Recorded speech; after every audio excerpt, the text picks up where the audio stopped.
कक्षा 9 के विद्यार्थी ध्यान देंगे। आज जो है भूगोल का एक नया टॉपिक है प्रायद्वीपीय पठार।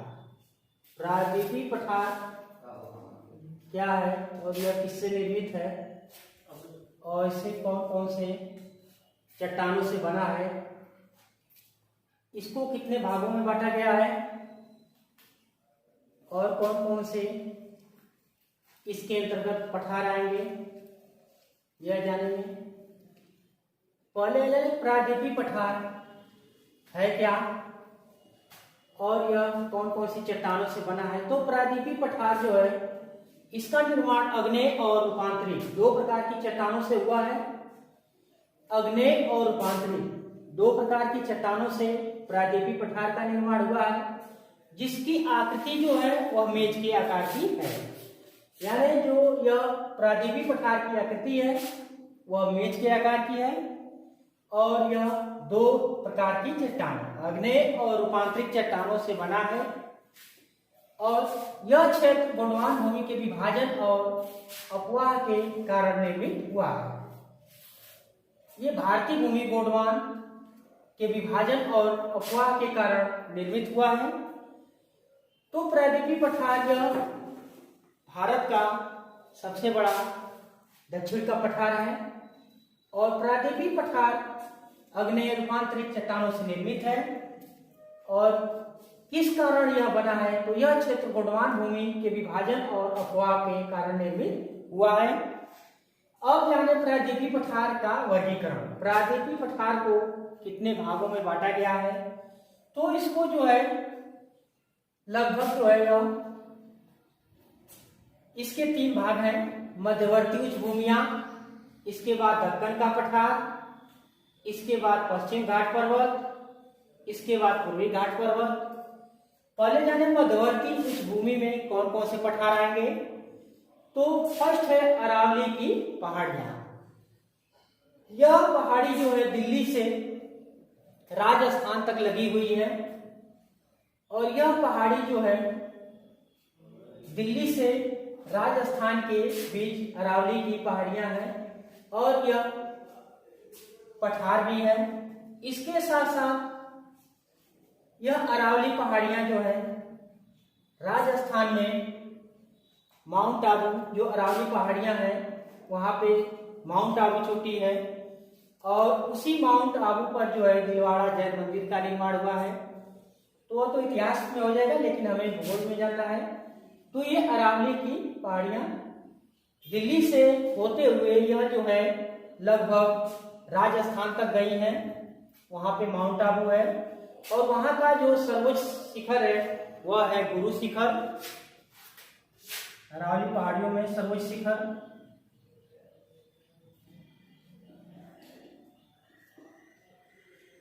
गुरु शिखर। इसके बाद विंध्याचल पर्वत श्रेणी। यह जो श्रेणी है वह हमारे यहाँ मिर्जापुर से लगी हुई सतपुड़ा पर्वत श्रृंखला के समानांतर यह मध्य प्रदेश में चली जाती है। सतपुड़ा पर्वत श्रृंखला यह भी एक जो है विंध्याचल, यह भी पठार है। पठार और पर्वत में अंतर थोड़ा जाने। पर्वत जो होगा वह एक विशाल रूप होगा और पठार जो होगा उससे छोटा रूप होगा। विंध्याचल पर्वत श्रेणी के बारे में जाने तो यह जो है भारत के मध्य भाग से होते हुए यह लगभग जो है मध्य प्रदेश तक यह जाती है। उत्तर प्रदेश में यह मिर्जापुर जिले में विंध्याचल पर्वत श्रेणियां मिलती हैं, पाई जाती हैं। इसके बाद यह सतपुड़ा पर्वतमाला। सतपुड़ा पर्वतमाला श्रृंखला जो है यह दक्षिण में लगी हुई एक पर्वत श्रृंखला है, यहाँ पे पठार है। इसके साथ साथ मालवा का पठार, बुंदेलखंड का पठार, बघेलखंड का पठार और छोटा नागपुर का पठार। मालवा का पठार यह भी जो है पश्चिम तट के आसपास का क्षेत्र है पठार।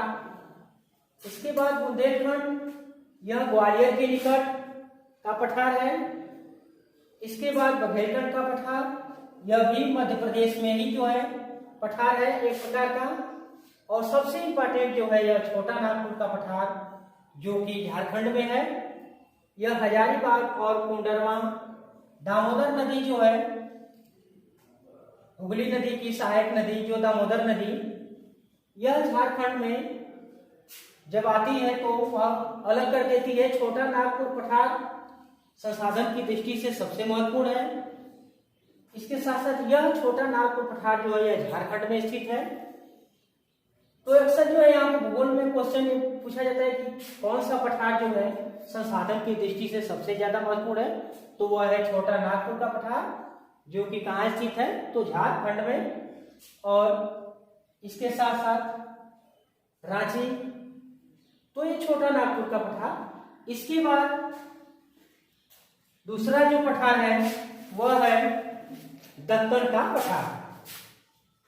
दक्कन के पठार नर्मदा नदी के दक्षिण में स्थित, इसकी आकृति जो है त्रिभुजाकार है। नर्मदा नदी के दक्षिण में स्थित जो पठार है उसकी आकृति त्रिभुजाकार है और यह उत्तर की अपेक्षा उत्तर भाग दक्षिण भाग की तुलना में ज्यादा चौड़ा है। और लगभग जो है यह पठार लावा की मिट्टी से निर्मित है। इसके साथ साथ दक्षिण में 100 मीटर तथा उत्तर में जो है यह 500 मीटर ऊंचा है। तो यहाँ पे तुलना करें तो उत्तरी भाग दक्षिण भाग की तुलना में ज्यादा चौड़ा है, यानी दक्षिण में 100 मीटर और उत्तर में जो है 500 मीटर ऊंचा है। ढाल की बात करें तो इसका ढाल पश्चिम से पूरब की ओर है, पश्चिम से ढलान जो है पूरब की ओर है और यह 2 लाख वर्ग किलोमीटर क्षेत्र में फैला हुआ है। पश्चिम घाट पर्वत, इसके बाद है पूर्वी घाट पर्वत। तो ये दक्कन पठार की बात है। नर्मदा नदी के दक्षिण में स्थित त्रिभुजाकार आकृति है और उत्तर में यह ज्यादा विस्तृत है, दक्षिण में कम है।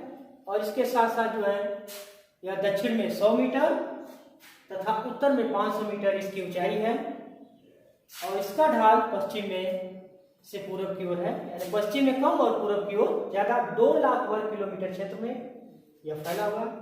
अब इसके बाद जो तीसरा पठार है वह है पश्चिम घाट पर्वत या फिर पश्चिम घाट पठार भी इसको कह सकते हैं। पश्चिम घाट पर्वत जिसकी लंबाई है 1500 मीटर और इसको हम एक और नाम से जानते हैं, सह्याद्री के नाम से जानते हैं। पश्चिम घाट पर्वत को सह्याद्री के नाम से जानते हैं और इसको 2 भागों में बांट दिया गया है, उत्तरी सह्याद्री और दक्षिणी सह्याद्री। उत्तरी सह्याद्री और दक्षिणी सह्याद्री, जो उत्तरी सह्याद्री है इसका प्रमुख जो सबसे ऊंचा पर्वत शिखर है वह है कालसुबाई, जिसकी ऊंचाई है 1646 मीटर। यह उत्तरी सह्याद्री में सबसे ऊंचा शिखर है और दक्षिणी सह्याद्री में जो सबसे ऊंचा शिखर है कुद्रेमुख, जिसकी ऊंचाई है 1892 मीटर। तो ये 2 सह्याद्री हैं। अक्सर ये पूछा जा सकता है कि पश्चिम घाट पर्वत को और एक हम किस नाम से जानते हैं, तो वह है सह्याद्री और इसको 2 भागों में डिवाइड कर दिया गया, उत्तरी सह्याद्री और दक्षिण सह्याद्री। इसमें यहाँ पे पूछा जा सकता है कि उत्तरी सह्याद्री का सबसे सर्वोच्च शिखर कौन है, तो वह है कालसुबाई और जिसकी ऊंचाई है 1646 मीटर। और दक्षिणी सह्याद्री का सर्वोच्च शिखर जो है कुद्रेमुख, जिसकी ऊंचाई है 1892 मीटर। तो ये तीसरा सर्वोच्च शिखर हो गया, सब पठार या फिर घाट पर्वत कर सकते हैं। इसके बाद पश्चिम घाट पर्वत, पश्चिम घाट पर्वत, इसके बाद पूर्वी घाट पर्वत। अब जाने पश्चिम घाट पर्वत के कौन कौन से दर्रे हैं जो किससे किस शहर को जोड़ते हैं। पश्चिम घाट में 4 प्रमुख दर्रे हैं, वह है पहला थाल घाट, दूसरा भोर घाट, तीसरा पाल घाट, चौथा सेनकोटा दर्रा।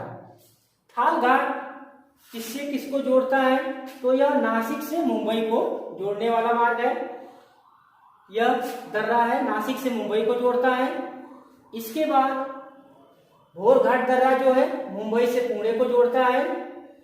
पालघाट दर्रा जो है यह कोची से चेन्नई को जोड़ता है। सेनकोटा दर्रा जो है यह दक्षिणी भारत में है, तिरुवनंतपुरम से मदुरै को जोड़ता है।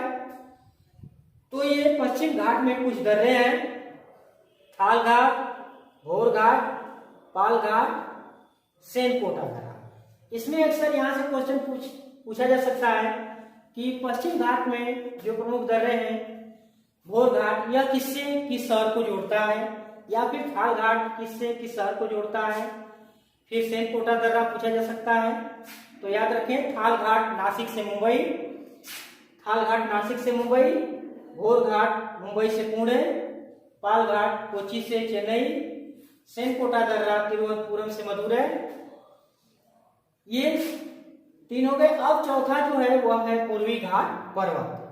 पूर्वी घाट पर्वत की बात करें तो यह पश्चिम घाट की अपेक्षा कम ऊंचा है, और इसमें जो प्रमुख दो सर्वोच्च शिखर सबसे ऊंचे हैं, पहला पूर्वी सर्वोच्च शिखर जो है विशाखापट्टनम की चोटी, जिसकी ऊंचाई है 1680 मीटर, और दूसरा जो सर्वोच्च शिखर है पश्चिम घाट का वह है महेंद्रगिरी, जिसकी ऊंचाई है 1501 मीटर।